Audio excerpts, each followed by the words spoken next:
I say good morning. Tamuka mamukawo weekend ndizvirise. Zviri right, muri sei inini? Aiwa tiri munyasha. Munhu akanzwa kuti pain anoti pane chakanaka chinobuda mairi. Pain munesa aidi. Aidi asi there's the good side of it. Maybe inotoda kudzidziswa munhu. Kuti pain iri real iriko, zvinorwadza zviriko, zvinorema zviriko. And at that moment iyoyo aisheti kuke mupain iriko inoraramika, but how to handle now? You need wisdom, you need understanding. Because neimwe nguva vanhu vanosvika pakuita suicide nekuti anyanyorwadziwa, hapana zvinhu zvamuchallenge vamunetsa, vanoita depression nechi. But I'll start giving you a scripture. Kana kuti rega nditaenda tsanangura izvizvi. Salt nesugar zvinhu zvinoita kuti zvinhu zvinake zvitapire zviitire zvakanaka. But salt ine kakuvavira, sugar inotapira. But painoiswa ndo pane nyaya panokonzera kuti iye nemaresults ari kudiwa. So haugone kutora sugar woisa panyama kuti nyama inake. Nyama kunaka kwayo inotoda zvinovava kuti inake. So life inokupa mikana iyo unosangana nezvozvo kuti uri cooperate kudimension inenge nyama. Saka zvinovava zvinorwadza zviri kublenda chinhu chako chibude zvakanaka.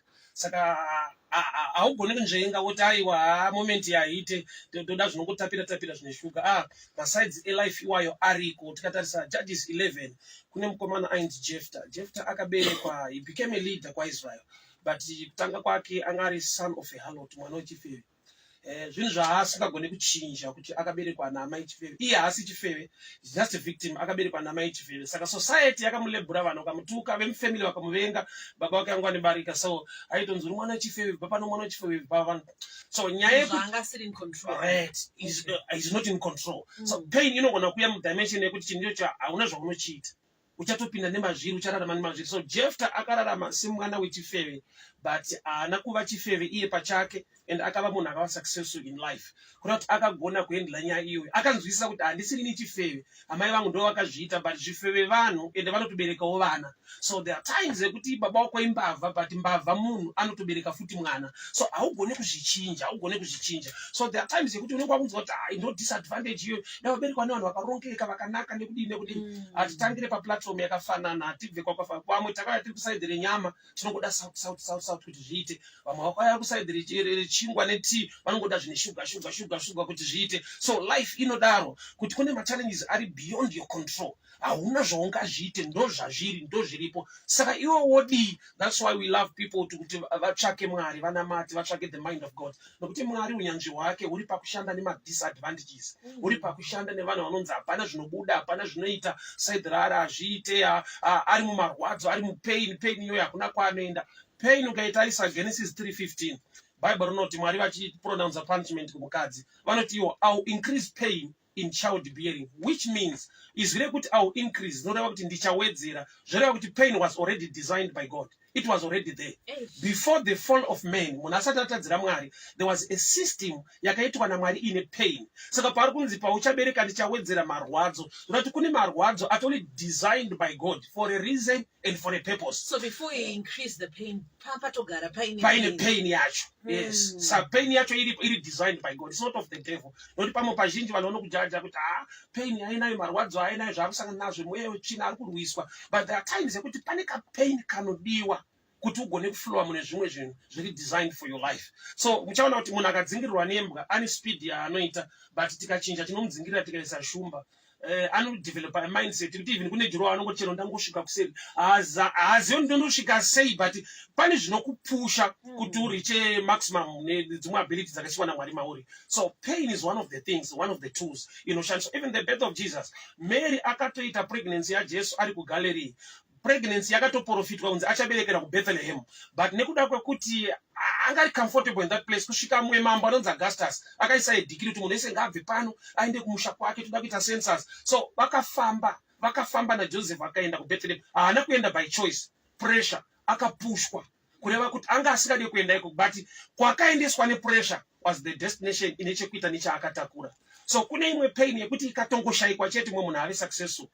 Imwe to ingredient, it's a catalyst pain pachayo. So there are times yekuti vanhu vanozoti aiwa ukaita so unoavoida marwadzo ukaita so unoavoida izvi zvinorema zvinorwadza zviri riu zviriko. But there are times yekuti maybe the church takava nechallenge especially mapreachers kuti unongochingoti uya tinokupa breakthrough unobuda usangane marwadzo akadai marwadzo ariko especially nzvinhu zvinenge kufirwa chiri so painful and chiri so real. Hakuna chechi yakamisa rufu mutongo murawo waMwari and zvinotowanikwa zvekuti even prophet vanofa, pastor vanofa, vanofirwa. But there are times yekuti uri mu painful moment iyoyo unenge uchiudzwa mashoko angoti dai musina kupinda chechi, dai makazodai, yet death is real. Kwaunonzienda kwacho vanhu vanotofawo ikoko. Saka kungohendla chete kuziva kuti ndinozvigamuchira sei. Why? Nokuti zvakatodesignwa naMwari. Kune masituations ekuti pain ikatoshayikwa chinhu ichocho hachibude zvakanaka. Zvinokudzingirira zvikashayikwa unoshaya chinokuinspire, chinokumotivata nekukumuvha for the better. Zvakafanira vanhu vanokuvenga, vanhu vanokutuka, vanhu vanokunyeya. Ukazvihendla in a negative way unotanga kuda kujustify vanondinyerewo. Ngazvikuinspire, ngazvikumotivate, ngazvikuite. The best way kuprove macritics is to be successful. Saka success inobva papi? Kuignore zvavari kuita, ungozva kuti moment inguva iripo, but I'll move forward. So pain iriko, designed by God, and there's the other pain yekuti it's not of God, which you need deliverance, you need the end of God, you need wisdom and knowledge. Why am I in this situation? It's so painful. Why? Nokuti kune pain from the devil, then pain is designed by God. It's part of life. Kuti munhu agone kuachieva zvimwe zvinhu. In this season, for your growth, for your next level, you need to go through this. You know, life cycle ye butterfly. Iri mukakuni so, iri mukakuni kanenge ka plastic coat so, iri elava katori ka wemu. Kana ichibuda ichibreka imomo. Inoita sengu iri kurwadziwa, iri kudini kudini. So somebody zvanzi akazviona and he tried to help that thing. Achiedza kubatsira kakabuda zvakanaka. But akana kurarama 2 hours kakabva kafa. Ndokubva azodiscover kuti time yakanobuda mukakuni kachibreka kachange kari kurwadziwa iprocess yekustrengthena mamuscles kuti izogona kufly. So there are times yekuti the strengthening process wakabatsirwa saka uchaflya nekuda kwokuti wakawana help pasinga need help. Kuda kuti there are times yekuti imwe danger mu life ndeyekuwana help pa time yausiri suppose kuwana help, yauri suppose kukura through that pain. Why? Because kune zvinhu zvaunogona kungodzidza mumarwadzo zvausingadzidzi kana zvinhu zvakanaka. So true. Ariko marwadzo anokudzidzisa zvinhu zvokuti haugone kuzvidzidza ukasaita pass through that. So pain iri real, inoraramika iriko, ende vanhu vanenge dzimwe nguva vanenge vachiti disadvantage dai waita zvakati. Jesu pacross Matthew 27:46 anoita prayer anoti Eloi Eloi lama sabakatani, Mwari wangu mandisirei. Anosirwei iye pesa apa aita kuda kwaBaba akauya atori muwili yaBaba. That statement alone, it simply says that there is a moment in life yaunofeel as if God has left you, but he is with you. Sendi Mwari vaiva naye pari kuti Mwari wangu mandisirei. Mwari vakaramba vai naye haafe. Saka kana akauya kuzofa, Mwari vanofanirwa kusuduruka nokuti vari kumira naye paagenda, not pa pain. So pain was there yekuti zvipikiri zviripo, but agenda ndeyekuti he must die. So kuti agone kutofa afire vanhu, Mwari vanofanirwa kusuduruka. Zvinoti kusuduruka kwavo ndokupindira mupurpose yake. Saka vakasasuduruka hambofa, anoramba ari pamarwadzo, haagone kupinda mudeath. Nekuda kwokuti waitofanirwa kuti afire vanhu pacross. Saka Eloi Eloi lama sabakatani ipicture yekuti it's a passing phase in life yekuti you will not understand kuti I've been doing good but say ndakuside nepain, I've been doing this but say ndiri kugamuchira marwadzo nekudini. Ariko angori designed by God so that anokustrengthena and unogona kuita fulfill your purpose waita pass through mapains iwayo. Saka dzimwe nguva ndeyekuti vanhu vanenge vachingoona sema disadvantages ekuti munhu anopedzisira akuda kungotsvaga kutiza. Munoziva ndakaona imwe challenge yatinayo especially as Africans. Tine takangokura tichiudzwa kunzi kuberekerwa kwaAfrica kwakazodai idisadvantage, dai waenda kuti nani wazodii. Inyaya yekuti hatina kutsvaga the purpose of God. Why am I here? Why say ndakaberekwa in this place in such a time? Nekuti unozwana kuti afana mazuva maberekwa nguva yakaipa, zvinhu hazvisi right, which is not true. Hakuna nguva yakaipa. Kune vanhu vanobereka pfungwa yakaipa munguva. Hakuna nguva yakaipa. Nokuti ivo vanokuti maberekwa nguva yakaipa zvinhu hazvisi right. Ukati chiripawo mafoto ako ndione kari pazvava zvakanaka. Uone zvanga zvakapfekwa. Akarova matenda futi nekaskipa. Ane tsapo yemanga achienda kuchikoro 14 Ks netsoka. Odzaiwo une blazer, kupinda mukombi, une iPhone, kuti waberekwa nguva yakaipa. That's a lie. vanhu ndo vanobereka pfungwa yakaipa panguva. Nguva dzese zvinhu zvinenge zvakanaka, but nekuda kwekuti vakatadza kuhandla pain iripo, anongoti nguva yacho yanga yakaipa. Nokuti maseasons iwayo enyama anongoda sauti chete. Usatombotsvaga shuga right uchanoti yako, but kune maseasons anongoda zvinovava kuti zvako zvibude zvakanaka. So life ine painful moments, painful sides ekuti ukasagona kushanda nawo unopedzisira wacreata solution inokupa problem. Kune solutions anopa vanhu problem. I'll give you an example. Musikana anobva kumusha ndaneta nekutambudzika ndiri kumusha ndakunoita chifeyo kuHarare. Ati zanzara akuya kuzoita chifeyo. Chifeyo obva afa neHIV. Kuti achinja mafiro. Ana solution yaitangochinja angozonofa neHIV.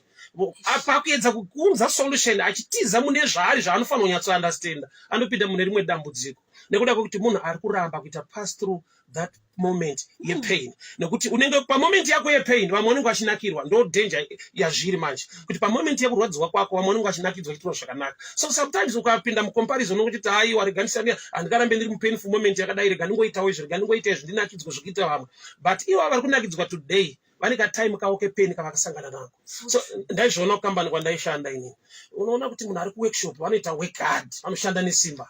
Vari kuworkshop vanoshanda nesimba, ari muoffice ofuta ari kushanda pasemukambani, but uyo ari palaptop ari kungobaya. Ukaenda kusalary manje unoziva kuti kuwork hard hakuna mari, but kuwork hard kune mari. Saka ndaiti zvinenge zviri unfair ndikazodikisa kuti aiwa vanenge vatobalansisa kuti ukaona akushanda zvakanyanya panapa kune kwaakatamba wakanakirwa kuchikoro, uyo akundizorora kune kwaakaita busy. Saka unoti munhu wese ane painful moment, but nowanzoona moments ekunakidzwa chete, moments akanaka, achievement, success. Totangoti aiwa life yaifanira kuita pass through this.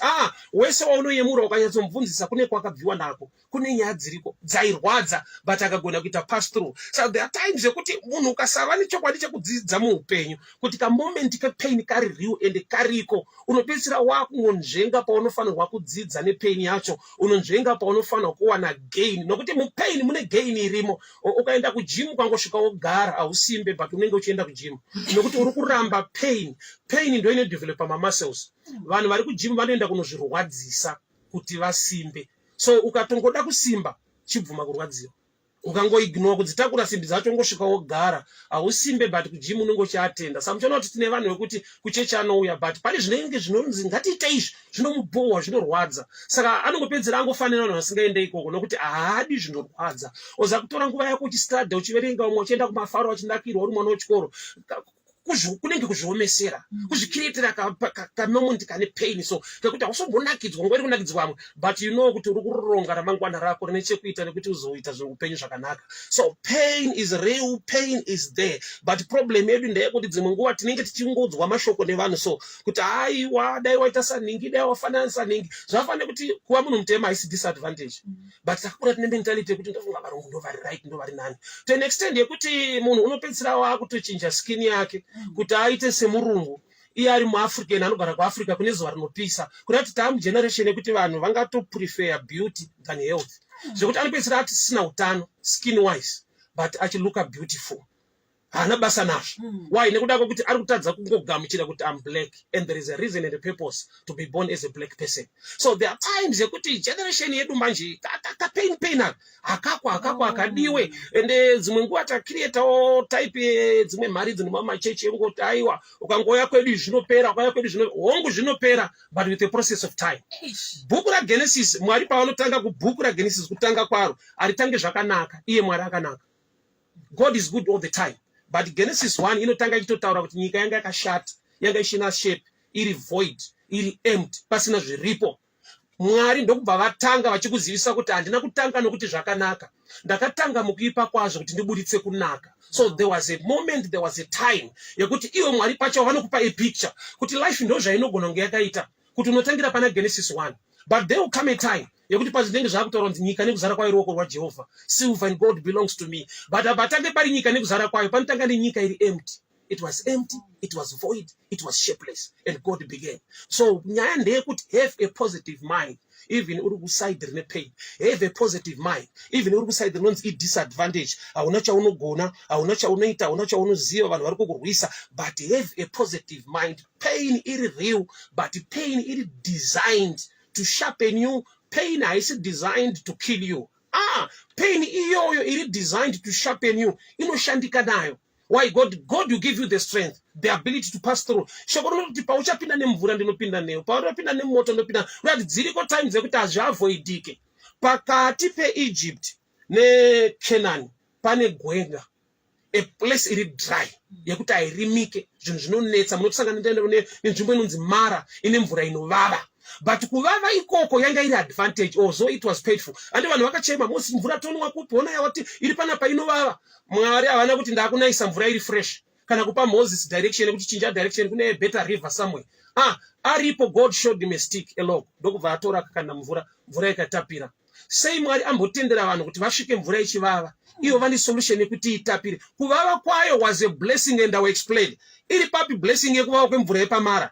Mu desert place munonetsa mvura. Saka ikagara ichingotapira, other people come to that place nezvifuyo zvavotonwa munotosvika pasina mvura. So the only way to preserve that water ndeyekuti imbovava ndakamirira timu rangu rinozonwa kana rauya.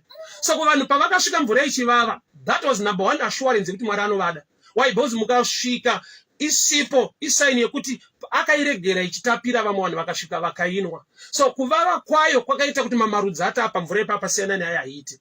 Iri kusirwei Mwari ari kuchengetera vanhu vake. Anoichengeta nei? Nekuvava. So kuvava sometimes is blessing. Saka uchaona kuti kune vanhu vekuti kune vanhu vakudemba kuti munhu ndakamuramba asina chinhu. Wakamuwana ari paMara period, paMara time. But pakazoya blessing mulife mako ndinoti apa ndakangopotsawo zvinhu zvako apomana. Munhu akutombinga. Yes. Life ine ma painful moments yekuti ukatarisa ndaimboona kuti ma history ngekakaja praise ndiona mafoto ake kudhara achitanga kuimba nekudini. Hey, that guy. Yo, but ukamona today now unozoti mvura yakutapira manje, but vakasvika paMara kudhara ndo vachama. Mukanda kunwa izvezvo hainwiki. Pane varidzi vayo mvura iyo. So ma painful moments they are there, but kangori ka moment kakuti ukagona ukaitla ukashanda nako zvakanaka, you will enjoy. So tine vanhu vanongofunga kuti aiwa pain is of the devil, zvinhu zvikatodai so unenge usinganamata, usi serious nekuzodini. Life inokupa the moment inoda salt, yokupa the moment inongoda sugar. Nyaya ndeungoziva pekuapply. Zvinongonaka zviri kusauti ikoko. Zvinongotapira zviri kuarea, zvinongoshandwa nezvinhu zvinofanirwa kuiswa ipapo. So ukawana knowledge kuti sei ndiri mupain nekuda kwesituation ndinogona kuichinja nekuti zviri beyond your control, like Zakeyo kana akanamata akaedha pasi arebe. Chaanongofanirwa kuita kungobva pane varefu, kubva mucompetition. Why? Because muti wekuti ukwire uriko. So Zakeyo akatoachiva, akatoonawo Jesu. Kureva kuti advantage yaZakeyo disadvantage yatatanga kuona kuti aiva akapfupika akatadza kuona, but yakava advantage pakudii, paakaenda mumuti ndiye akaonekwa. Kuonekwa kuna advantage kudarika kuona. I'll give you an example. Tese isusu president tovaziva, but president vakazozivawo iwewe wapinda. Isusu tinovaziva tese, but ivo vakaziva iwewe. So there's a difference yekuti vanhu vaiona Jesu, but Zakeyo akaonekwa naJesu. Chakaita kuti aonekwe iyo yekupfupika yaimushoresa kuti kamudhara akapfupa akagona akakamenda akada zvakanoachiva, but pane place yakangosvika akamira ipapo. Jesu akatarisa mudenga akatoonawo Zakeyo. So disadvantage yako today sometimes ndoitora advantage yacho, but haugone kushanda nayo nekuda kwokuti vanhu vakatokuudza kuti hauna kwaunoenda, ona uri mwana wechifeve, unaona zvaunogona, ona zvinongorwadza zvinongorema ndo zviri pamusoro peupenyu hwako. Pressure iri designed by God kuti munhu agone kusvika paanofanirwa kusvika. Vana veIsraeri vakabuda muEgypt vachienda kuCanaan. Chakaita kuti vacross Red Sea, nyangwe Moses akavhura netsvimbo yake, there was an army following them, yanga iri against them. Kuti vakava nepositive mind yekuti zviri nani titopinda apa pane kuramba takamira tiuraiwe nezviri kutevera. So pain nezvimwe zvinhu zvinopushwa against your life, it's for your own good. But nevanhu vakuti unongoti kuda kuti haadi kupindana nepain. Enda akatopinda mairi unotoenda kuprayer kuti Mwari nyai mukombe uyu ngaubve. Pane umwe mukombe unotonwiwa. Jesu waitodawo kuti mukombe udarike, but akati Baba asi kana kuri kuda kwenyu. Baba vakamutendera kuita pass through the cross kuti aende kuglory. So nyaya yekurarama iriko moment iyoyo, zviriko zvinhu izvozvo zvinorema, zvinorwadza, zvinenge ma disadvantages, but zvaunofanirwa kugamuchira wogona kushanda nazvo. Mufunge tsuro nekuonda kwayo nezvayakaita inotochemberawo musango rine zvikara zvinoda kudya tsuro. Haicomplain kuti Mwari ndisimbise iwo, ona ndiri kuatakwa neshumba dzakasimba munomu. Kuonda ikoko ka advantage kuti unogona kupinda mumwena musisapinde shumba iyo. So kakuonda kako kane maadvantages ako nekudii, but there are times ekuti munhu unongochivavarira kuti daida kutsibawo zvakaita vamwe. Kona kushanda nezviripo, usaone the pain of it, see the blessing side of every pain. Wow, the good Amen. side of pain. And this is not a word that we hear so often. But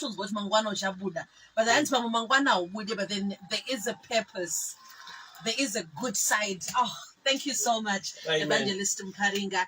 Kuna wada kukutera over social media. Munawanikwa kupi? Vanondowana pa Facebook page rangu Evangelist Simon Mparinga, vanondowana kuti TikTok, also my streets Martino Paridza, on my phone number 0772 914 Thank you so much. God bless you. It has been a shot in the arm, just what the doctor ordered with Evangelist Mparinga. Oh wow, what a word.